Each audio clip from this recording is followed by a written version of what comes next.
强壮的老虎，张开爪子向前扑，呼呼呼呼，快乐的小鸟，张开翅膀飞呀飞，啪啪啪啪，顽皮的猴子，伸长手背甩一甩，呼哈呼哈，雄壮的黑熊，抱住大树摇一摇，吼吼吼吼。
gentlemen, that was the performance by the music class and the ballet class. You see, bunyi-bunyi haiwan pun dah boleh buat lagu sekarang kan. A bit of editing and creativity, you can do anything.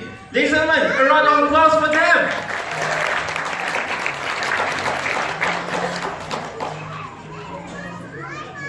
Bye.